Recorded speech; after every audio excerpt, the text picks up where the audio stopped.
de vocês, que igreja linda. Eu vos amo muito. Há 25 anos atrás, antes de conhecer você, eu e o Henrique já orávamos por você. E olha quanta gente linda que Deus colocou cá.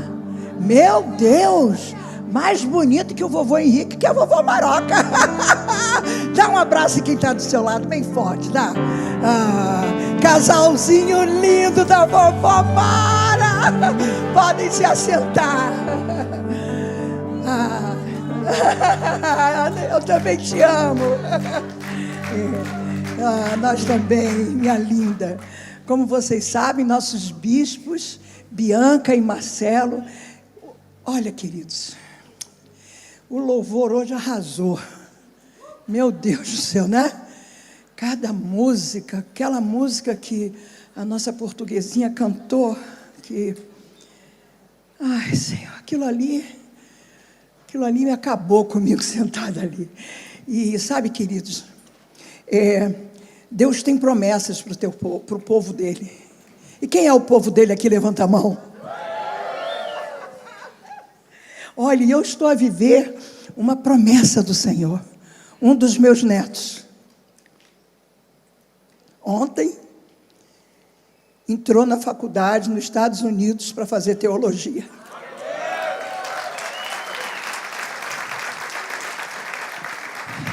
Queridos, deixa a Mara te falar uma coisa. Deus tem muito mais promessa para você e para mim. Entenda isso hoje. Muitas vezes, nós não percebemos as promessas do Senhor, por responsabilidade nossa. Mas hoje eu vim te lembrar, compartilhar consigo o que Deus, eu vinha pregar domingo passado, mas não estive bem em saúde. E aí, o bispo Marcelo me ligou e disse: bispo, eu quero a senhora pregando domingo que vem, você não vai passar mal de novo. Eu falei: se Deus quiser, não. E eu passei 15 a 20 dias estudando e compartilhando com Deus essa palavra que Ele me deu. Eu quero trocar ideias com vocês hoje sobre essa passagem que Deus colocou muito firme no meu coração. Ela se encontra em Isaías, capítulo 28. Eu vou ler o verso 11, por favor. Esse capítulo 58 de Isaías, meus amigos, é um capítulo que traz uma palavra muito forte. Entenda isso hoje. Olha que palavra forte que está registrada, né? Como diz cá em Portugal, está registrada na palavra do Senhor. Uma palavra mais importante para mim, no meu ver, do profeta Isaías, que diz assim: o Senhor os guiará continuamente, lhes dará água quando tiverem sede, e restaurará suas forças. Vocês serão como um jardim regado, como uma fonte que não para de jorrar. Meu Deus. Agora eu vou ler outra versão que eu tenho cá, né? Só para a gente se embebedar com essa palavra linda. O Senhor o guiará constantemente, satisfará os seus desejos em uma terra ressequida pelo sol e fortalecerá seus ossos. Sara, diz aqui que Deus satisfará os seus desejos em uma terra ressequida, não é numa terra que está tudo bem. E continua o verso: e fortalecerá os seus ossos. Você será um jardim bem regado, como uma fonte cujas águas nunca faltam. Meu Deus, que verso é hoje, esse lindo aqui, né? Agora, só contextualizando um pouco esse texto, em casa vocês depois leem esse capítulo todo, né? E até os capítulos anteriores, até chegar ao 29, para você ficar bem embasado no que o que Deus fez aqui. Nós, nesse capítulo aqui, Deus aqui está, na verdade, repreendendo Judá, porque naquela época Judá estava a viver uma hipocrisia, vamos dizer assim, religiosa. Olha só. O povo de Judá estava a viver uma hipocrisia religiosa. Por quê, Mara? Você estudando, né, sobre isso, você vai perceber que Judá, naquela época, eles jejuavam muito. Eles guardavam o sábado. Eles iam ao templo. Mas Judá usava essas coisas apenas para conseguir coisas do Senhor. Tem um pouco a ver com o que o pastor Arthur falou aqui. Às vezes a gente vai fazendo as coisas mecanicamente, né? Perde a essência. Então Judá, nessa época aqui, estava a acontecer isso. Judá jejuava. Muito bem. Judá guardava o sábado. Muito bem. Eles iam a todos os cultos, iam ao templo. Muito bem. Mas Judá usava, vamos dizer assim, esses rituais todos para simplesmente exigir coisas do Senhor. Então o que Deus fez? Deus denuncia Judá através do profeta Isaías, dizendo assim, vou aqui analisar com vocês, dizendo assim: olha, Judá, muitos jejuns que vocês fazem, sem a prática do amor, não adianta de nada. Muitos jejuns que vocês fazem, sem a obediência, não adianta de nada. Muitos jejuns que vocês fazem, sem a prática da submissão, não adianta de nada.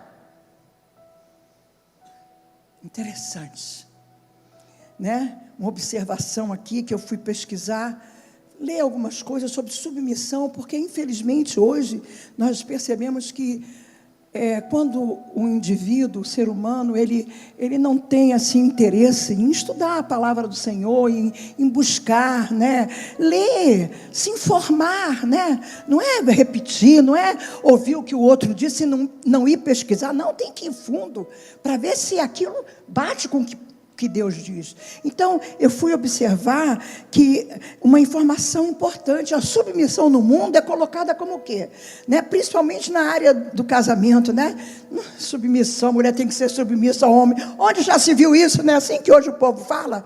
Mas sabe o que submissão significa? Olha, um dos significados que a tradução, não sei se pronuncia assim, chama, S-H-A-M-A. Em hebraico. E o significado disso aqui, dessa submissão, significa você ouvir o que Deus tem para falar. Significa você escutar. Claro que inclui a ideia de obedecer, né? Ou atender a uma voz, uma direção. Ou seja, é colocar-se de forma voluntária. Submissão é você se colocar de forma voluntária, não é obrigação. Como o mundo prega muitas vezes, ou às vezes as pessoas leem o verso da palavra de Deus assim, tira do contexto e não entende. Diz assim, poxa, que Deus é esse? Então a mulher tem que o quê? Não entende o que é isso aqui. É colocar-se de forma voluntária. É isso que Deus espera de nós, queridos.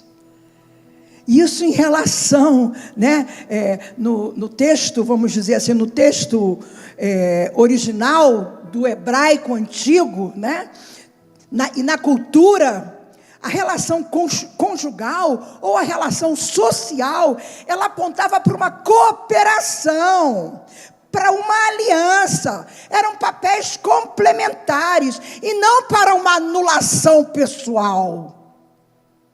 Quem entendeu diz um amém.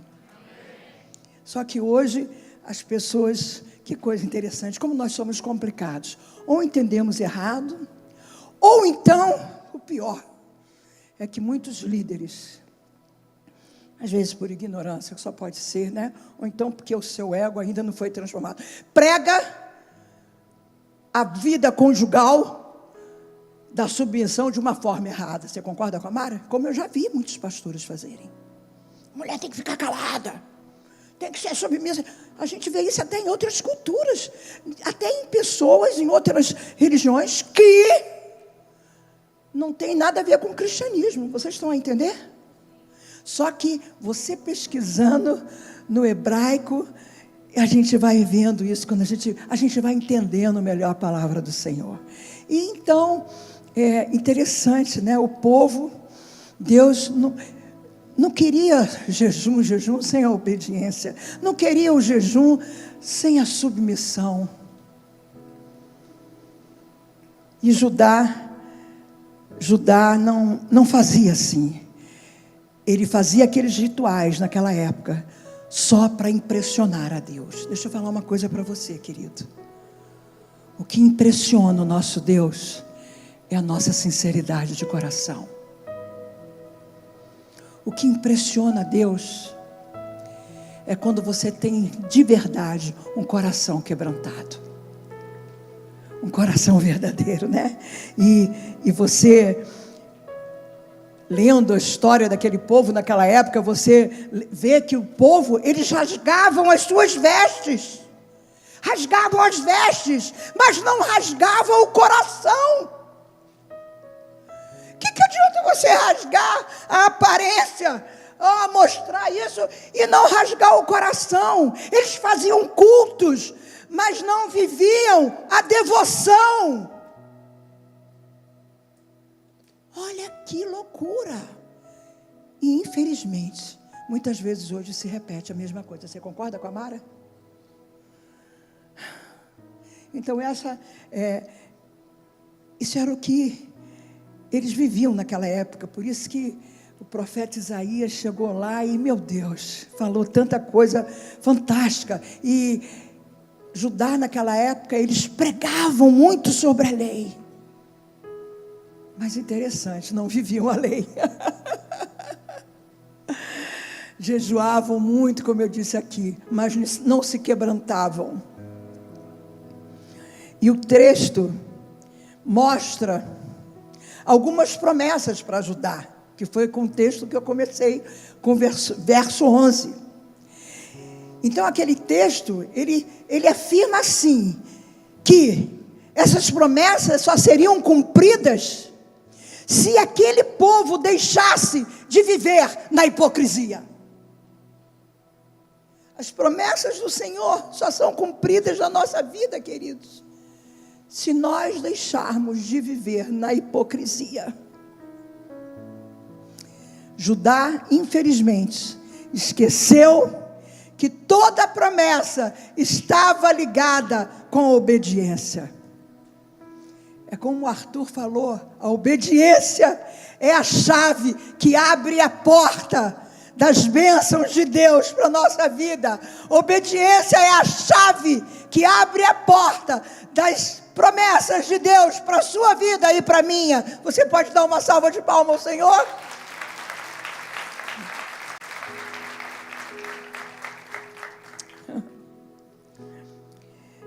E essas promessas, queria que se pudesse botar o verso de novo no telão, por favor. Essas promessas, queridos, elas não ficaram só no passado. Essas promessas, elas também são para hoje, para os nossos dias. Gostei do aleluia. Essas promessas são para nós nesses dias. Aleluia!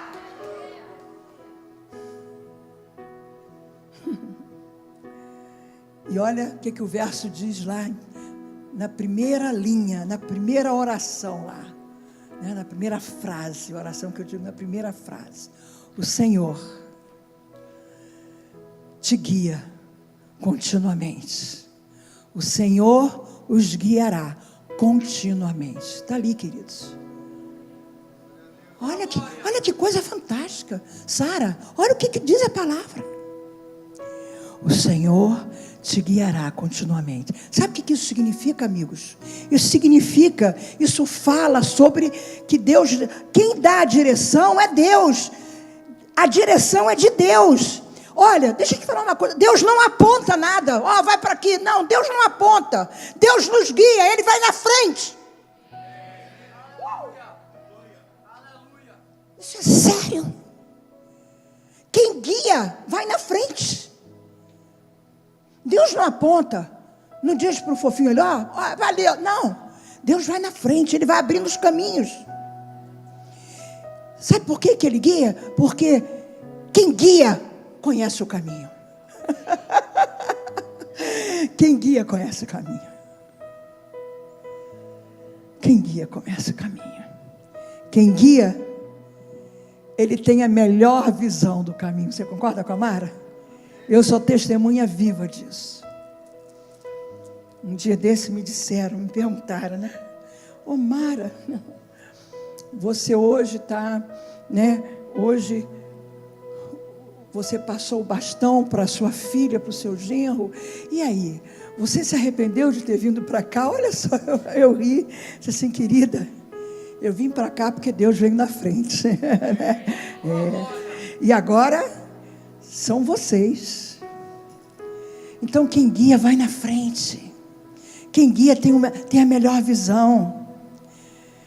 Quando a gente diz, o verso ali diz que Ele nos guiará, isso significa simplesmente uma coisa, que Ele garante a companhia dEle na tua caminhada. Queridos, entenda isso hoje. Isso não é historinha.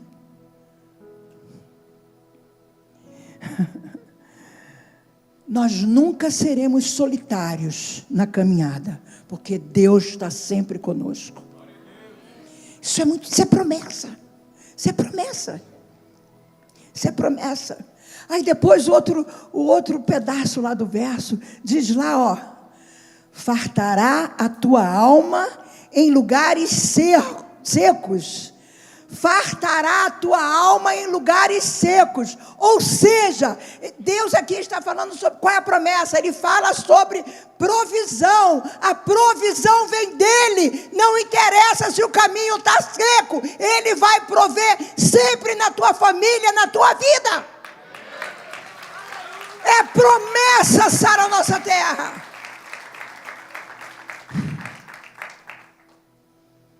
Em tempos de dificuldades, em tempo de escassez, em tempo de sequidão, o Senhor diz aqui que Ele tem planos para nos fartar, e eu creio, você crê? É promessa. Essa promessa aqui é uma promessa de abundância para aqueles que creem nele. Posso te contar um segredo? Deus vai te surpreender. Olha o que a Mara está dizendo aqui para você. Deus vai te surpreender. Se prepare. Sabe, queridos, haverá dias que Deus nos dará muito mais do que nós esperamos. Já aconteceu isso com você alguma vez? Comigo tem acontecido sempre. Eu tenho aprendido eu tenho visto que Deus, Ele quer encher o povo dEle de bênçãos e milagres. Eu não tenho dúvida disso. Creia, saia hoje crendo nessa palavra do Senhor. Deus nunca deixa de honrar aqueles que o honram. Nunca, querido. Tem um pastor que já veio cá várias vezes, ele diz que tem bênção correndo atrás de você. Você recebe? Tem bênção correndo atrás de você, querido. E eu creio nisso. Aí continua lá o verso, né? Continuando no mesmo verso 11, diz que Ele fortificará teus ossos. O que se... Olha lá. E restaurará suas forças. Na outra versão diz, Ele fortificará teus ossos. O que significa isso? Sabe o que significa isso? Saúde. Olha que fantástico. Hoje Deus vai ministrar na sua vida uma unção de cura, naquilo que você precisa. Você recebe? É promessa. Querido, Deus toca muitas vezes na nossa saúde sem a gente saber. Esses fenômenos que têm ocorrido, né, na Colômbia e na Europa, na Ucrânia, na Rússia, pessoas que às vezes ficam debaixo da terra dias, e na hora que as pessoas lá, os salvadores vão lá, ainda conseguem tirar crianças vivas. Como se explica isso? Eu tenho visto, queridos, que claro que quando a gente lê esse verso, isso não significa que a gente não vai adoecer. Isso é mentira. A gente vai adoecer. Mas isso significa que Deus cura a enfermidade quando Ele quer. Quando Ele quer. Deus nos livra da morte quando Ele quer. Às vezes a gente nem sabe. Quantas pessoas aqui poderiam dar testemunho de que tiveram à beira da morte e Deus salvou? Oh, queridos, quantas pessoas eu tenho visto que já estiveram em estado terminal e Deus curou. Quantas vezes Deus manda o profeta tocar na enfermidade de alguém e a cura dentro da igreja dele. Deus tem curado vidas sem a gente saber. Deus tem transformado vidas sem a gente saber. Deus tem transformado o caráter. Sabe por quê? Porque, na verdade, o que Deus quer é que nós possamos, quando somos transformados, ser bênção nessa terra, para dizer a outros que vale a pena segui-lo. Será que temos feito isso, queridos? Outra promessa que tem escrito ali: vocês serão como um jardim bem regado. Serás como um jardim regado. O que significa jardim regado? Sabe o que significa, Sara? Significa avivamento. Isso aqui fala sobre avivamento. E sabe o que é avivamento? É a ressurreição da igreja.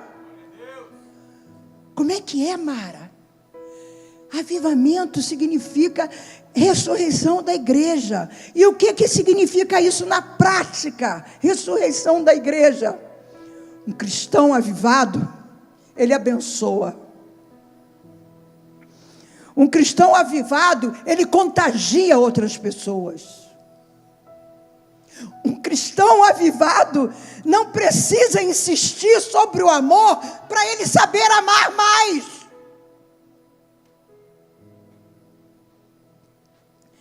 Um cristão avivado, ele não forma uma ideia, ele não avalia criticamente ou tem um ponto de vista sobre o comportamento de uma pessoa, sem saber o que a pessoa vive.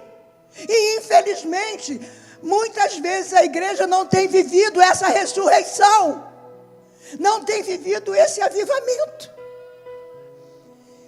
E quem perde com isso? O reino de Deus.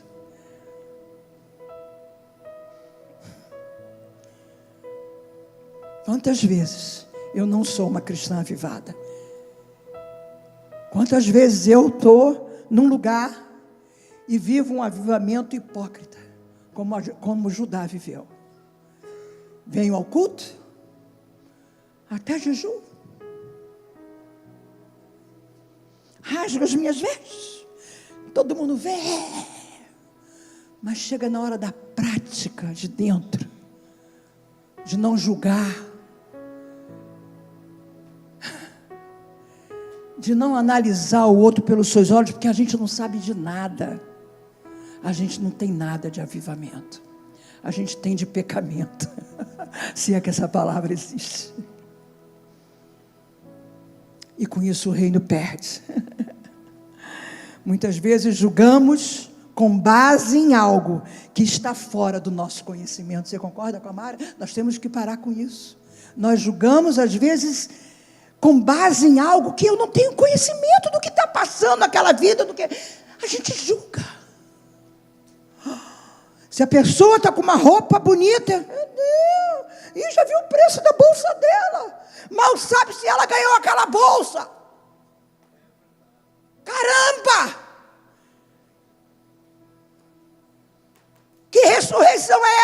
gente vive, pá. Tá viajando pra caramba. Cheio de dinheiro, hein? Cala a boca!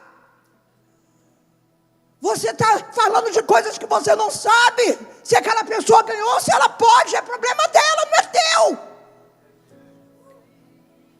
Isso afasta o Espírito Santo de nós, queridos. Isso traz contenda. Isso traz divisão. Isso não traz ressurreição, não traz avivamento. Eu tenho que cuidar de mim, eu tenho que ser uma pessoa ressuscitada, avivada, aonde Deus me plantou.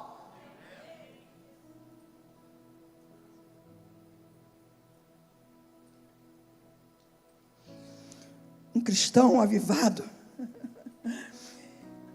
a palavra de Deus continua queimando no coração dele, independente das circunstâncias que ele está a viver. Aprenda isso, querido. Aprenda isso. Uma coisa interessante. O cristão avivado, quero que você pense sobre isso. Ele não é egoísta. O cristão avivado, ele não se exalta. Temos visto muita coisa, tudo ao contrário disso. Um cristão avivado, ele não é egoísta. Um cristão avivado, ele simplesmente é um mensageiro de Deus. É isso que hoje, essa reflexão, o Senhor está nos chamando para isso, como diz essas promessas. Você nasceu para viver isso. E continuando no verso 11, por favor, pode colocar de novo para Mara. Diz lá, olha que coisa linda: vocês serão como um jardim. Isso, esse aí eu já li, né? Vocês serão, parará, deixa eu ver a Mara aqui, jardim regado. Agora olha a outra promessa que vem logo depois. Serás um manancial cujas águas nunca faltam. Sara, o que significa essa frase? Olha que promessa é essa que Deus está deixando aqui para mim e para você. Olha a última promessa. Vocês serão um manancial cujas águas nunca faltam. Sabe o que significa isso, meus amigos? Aqui fala de multiplicação.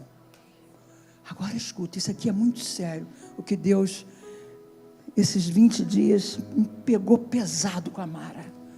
Pegou pesado, disse: Mara, você tem que viver isso, Mara. Porque é isso que me agrada, e eu tenho promessas para você. Eu tenho essa promessa para você, Mara. Não abre mão dela. Mas eu percebo que essa bênção, essa promessa, a última promessa aqui que eu falei, eu percebo que nem todos alcançam esse nível de bênção. Olha só, por que você diz isso, Mara?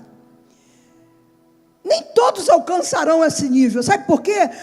Porque o ser humano, ele é egoísta. É difícil de viver essa realidade, que diz aqui: serás um manancial cujas águas nunca faltarão. Como que é isso, Mara? Olha que coisa fantástica. Para alcançar, Deus quer nos dar bênçãos, mas nós precisamos transformar nosso ego egoísta. Deus quer muitas vezes nos dar essa bênção de multiplicação, da água fluir, de nunca parar, mas nós retemos isso, porque ser manancial, queridos, eu fui procurar no dicionário e fiquei fascinada. Ser manancial é ser consciente que nós precisamos regar a vida do outro. Olha que coisa. E é difícil chegar ter essa promessa de multiplicação na sua vida. Muitas vezes a gente não tem, sabe por quê? Porque nós temos que ter a consciência de que precisamos regar a vida do outro, e poucos sabem lidar com esse nível de bênção. Poucos não estão nem aí para isso, só querem ver o seu próprio eu. Não quero que falte nada para mim. Ah, não, vamos guardar, porque depois amanhã pode faltar. Não, deixa, mas outra, não, calma. Você já viu um poço de água, já viu? Você já viu rios? Sabe qual a diferença entre poço e rio? Nos dois, a água. Concorda com a Mara? Nos dois, a água. Ambos podem saciar a sede de uma pessoa. Você pode encontrar água no poço e pode encontrar água no rio e saciar a sua sede. Mas o poço, ele só abastece o quintal dele. O poço só abastece a casa dele. E muitas vezes nós paramos aí. Mas o rio abençoa todos os que procuram por ele.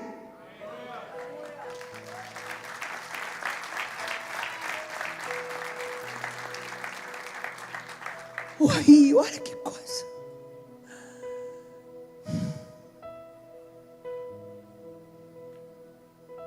Como é difícil alcançar essa bênção, queridos. A gente pensa que eu estou ficando maluca. É difícil. Eu agora estou proibida de ver determinadas notícias, porque eu quero levar todo mundo para minha casa. É sério. Não é amém, não, porque o jogo está... Estou brincando. Eu vindo todo sofrimento, tanta gente passando fome, tanta criança. Esse caso agora, eu falei para o meu marido: amor, por favor, me ajuda. Fala com alguém para eu visitar esse menino que matou a mão, que deu um sossega-leão, né? Ele está numa instituição. Eu quero visitar esse guri. Eu quero visitar esse guri. Ele tem jeito, sim. Ele tem jeito. Vamos falar do amor de Deus para esse menino. Talvez ninguém nunca falou.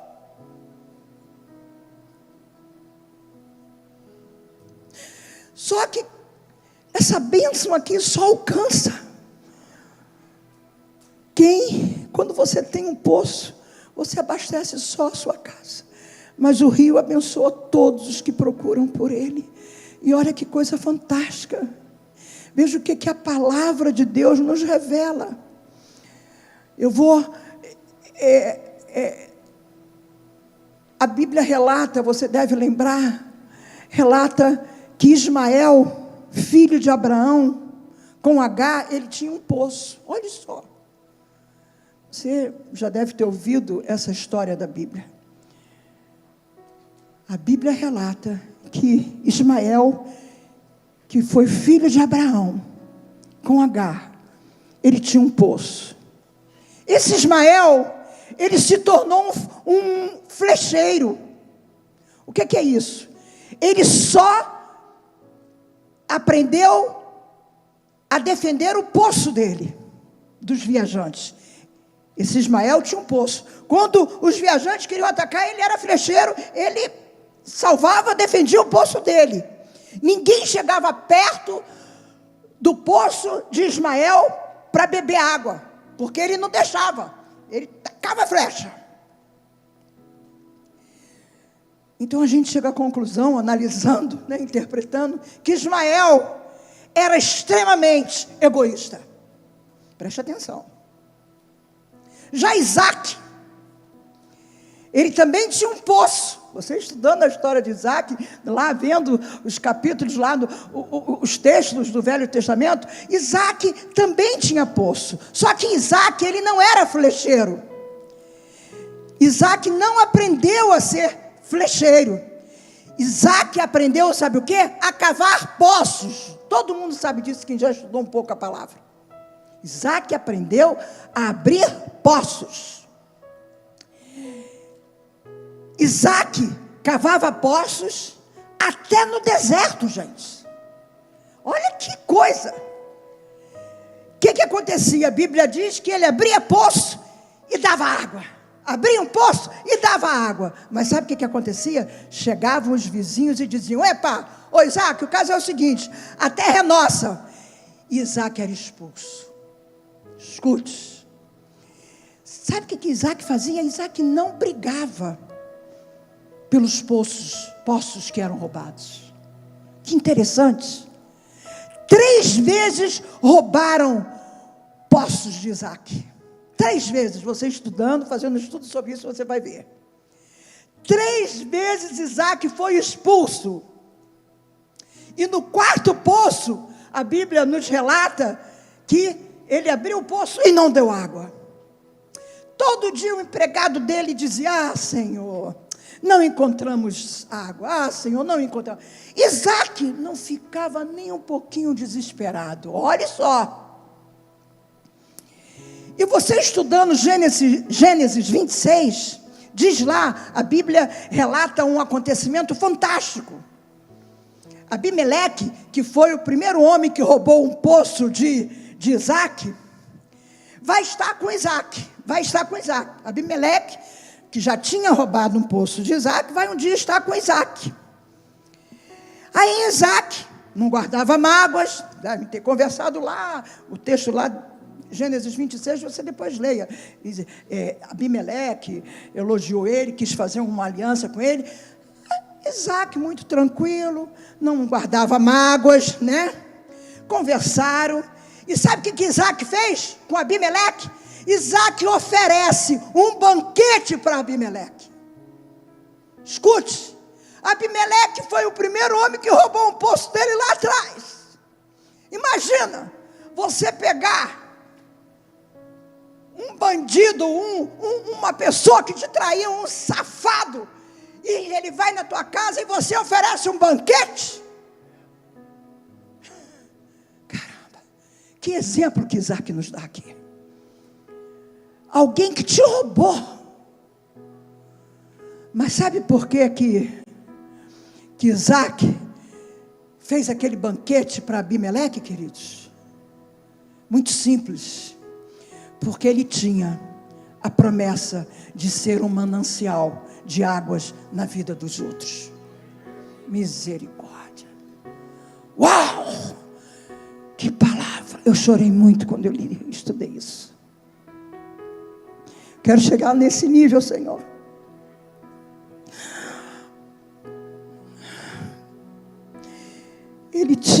Isaac tinha a promessa de ser um manancial de águas na vida dos outros.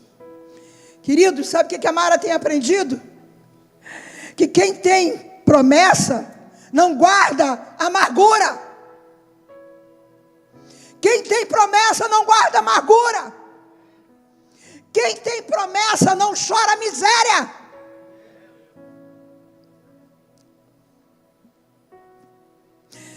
Quem tem promessa não cria contenda. Muito forte essa palavra. Muito forte. Isaac não mostrou o poço seco para Abimeleque quando foi lá, né? Isaac estava tentando abrir outros poços e não tinha água. Mas Isaac mostrou uma mesa, um banquete. Meu Deus, que coisa linda, Senhor. E mais interessante, em Gênesis, depois você confere isso tudo que a sua bispa está a ler aqui para você analisar com vocês. E o mais interessante que quando Abimeleque sai da casa de Isaac, chega um empregado correndo. Senhor, eu quero lhe dar uma notícia. E imagino eu, né? Isaac, o que foi? Fale. Senhor, encontramos água viva. Sabe o que era água viva? Que aquele empregado achou? Era a nascente de um rio. A promessa se cumpriu na vida de Isaac.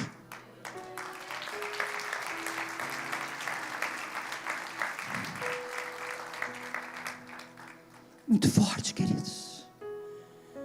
Queridos, isso é muito sério. Isso tem sido esses dias, 20 dias, eu tenho pedido a Deus, Senhor, eu quero viver isso, Senhor. Eu te peço, eu coloco todos os meus irmãos, os meus amigos da Sara, Portugal e da Europa, que eles tenham esse entendimento, vivam isso dentro da igreja, fora da igreja, Senhor. Nos ajuda, Espírito Santo. Nós queremos essa promessa se cumpra na nossa vida. O que a gente vê aqui? Que cada vez que roubavam um poço de Isaac, sabe o que acontecia? Ele subia pelo deserto para cavar novos poços. Ou seja, Deus fez Isaac subir em direção da nascente de um rio. Ele não parou. Ele não parou. Ele disse, tá vendo? Eu não sou frecheiro. Ele não ficou, não, isso aqui é meu. Não, roubou, tá legal. Vou abrir outro, vou conseguir. E não reclamava. E eu quero dizer para você, querido, que enquanto formos egoístas, enquanto brigarmos por besteiras, isso é sério que a Mara vai te dizer. Enquanto formos mimados, só teremos poços. Você entende que a Mara está falando? Diz um amém, por favor. Isso é sério. Enquanto formos egoístas, enquanto brigarmos por bobeira, porque eu não sei o que, porque eu não gostei. Meu Deus, quantos erros, perdoa-nos, Senhor. Enquanto formos mimados, só teremos poços. Nunca alcançaremos um manancial. Nunca seremos um rio de águas vivas. Entenda isso hoje.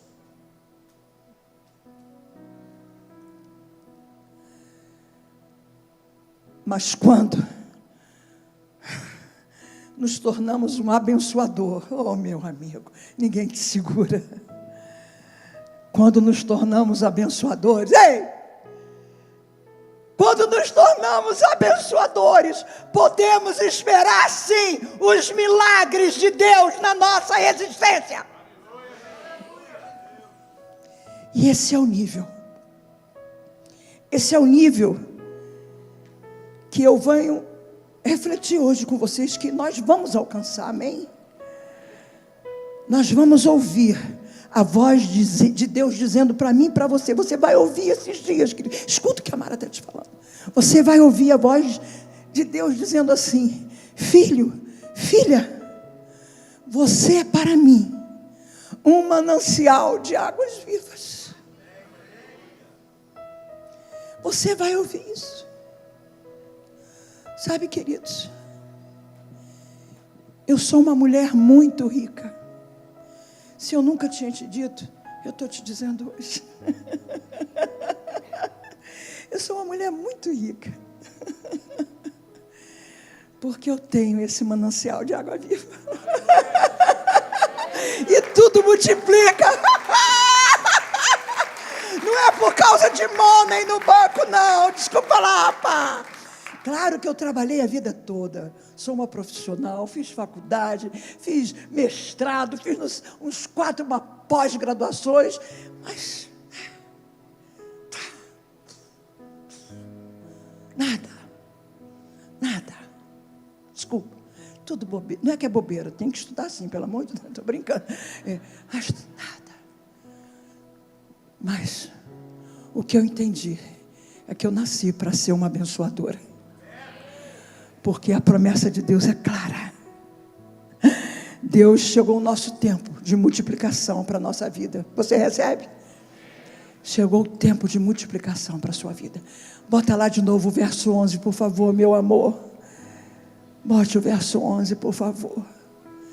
Essas promessas você tem que guardar no coração. E quando você tiver tempo, ouve essa palavra com calma.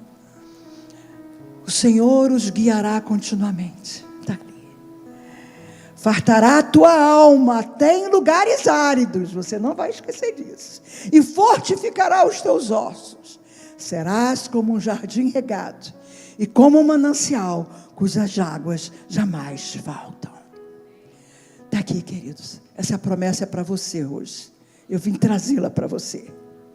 Ele te promete, com certeza, te guiar continuamente.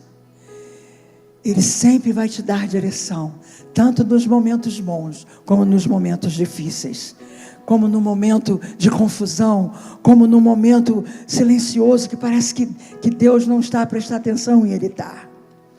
Sabe por quê? Porque todos nós, sem exceção, vamos passar por desertos, mas Ele estará com você. Agora preste atenção uma coisa que a Mara também pensou.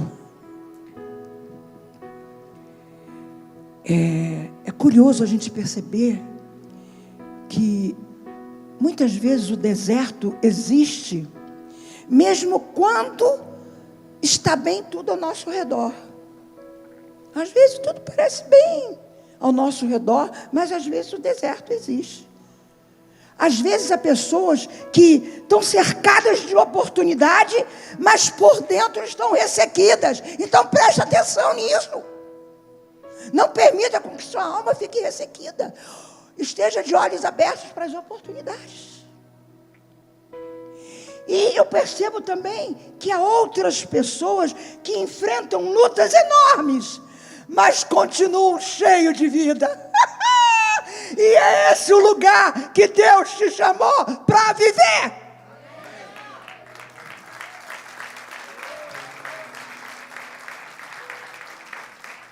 É esse o lugar. É esse o lugar. Então, qual a conclusão que a gente chega? Mara, a diferença, preste atenção, a diferença não está nas circunstâncias. A diferença está na fonte. Uau! Quem tem sido a sua fonte? E para a gente finalizar, muitas vezes, como eu disse, que às vezes a gente atravessa momentos difíceis e está cheio de vida. Por que isso ocorre, Mara, com algumas pessoas e com outras não? Não? Pelo menos comigo, eu posso dizer de mim, para você, tem idade de ser sua mãe, sua avó. Eu quero dizer para você que eu tenho aprendido que a minha força nunca vem de mim mesma, querido. Isso é mentira. Eu não sou nada. A minha força não vem de mim. Quando eu passo por momentos difíceis, é nesses momentos que eu tenho descoberto que a presença de Deus alimenta mais do que qualquer conquista, alimenta mais do que qualquer reconhecimento e alimenta mais do que qualquer segurança humana. Você pode aplaudir o Senhor?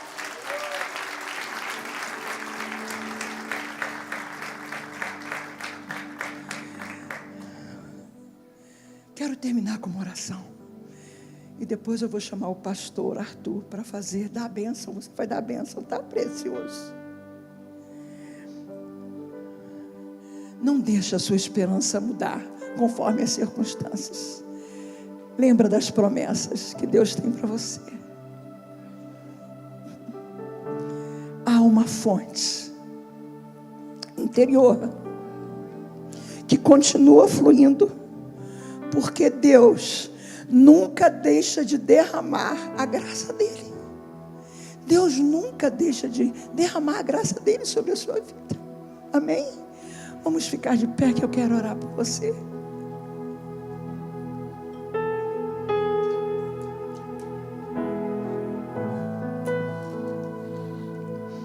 Oh, meu Pai amado, obrigada, porque Tu és o Deus que tem nos guiado continuamente. Que alegria, que promessa linda que se cumpre na nossa vida. Oh Pai, quando nós não enxergamos o caminho, ajuda-nos, Espírito Santo, ajuda-nos a confiar na Tua direção, Senhor. Ajuda-nos, Senhor, porque às vezes fraquejamos, Senhor, e não queremos perder tempo mais, porque lemos hoje as Tuas promessas, que não foi só para tantos anos atrás, mas é para hoje, é para a nossa vida hoje, Pai. Ô Senhor,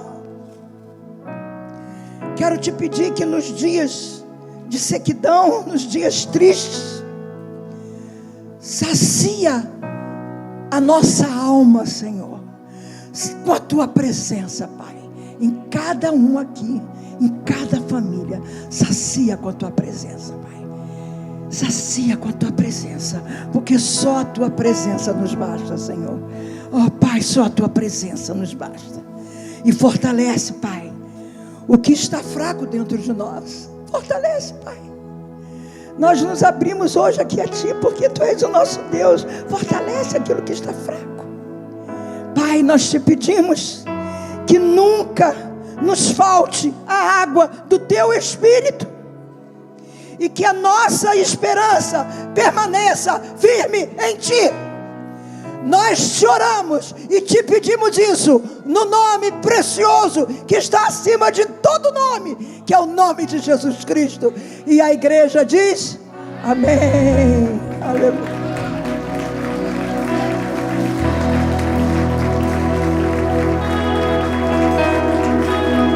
Qual o hino lindo aquele que você cantou? Eu queria cantar com vocês o refrão daquele hino lindo que você cantou. É, a vida que ela vai... Como é o nome? Isso. Você pode cantar um pouquinho? Vamos terminar lembrando, essa música é linda. Essa música tocou em mim, dizendo: Mara, você foi perdoada. Mara, você não precisa fingir quem você não é. Mara, se alguém te julgar pelo que você já foi, ore por essa pessoa, que ela precisa ser liberta. Mara, leva o meu amor para quem estiver perto de você. E eu convido você a seguir isso.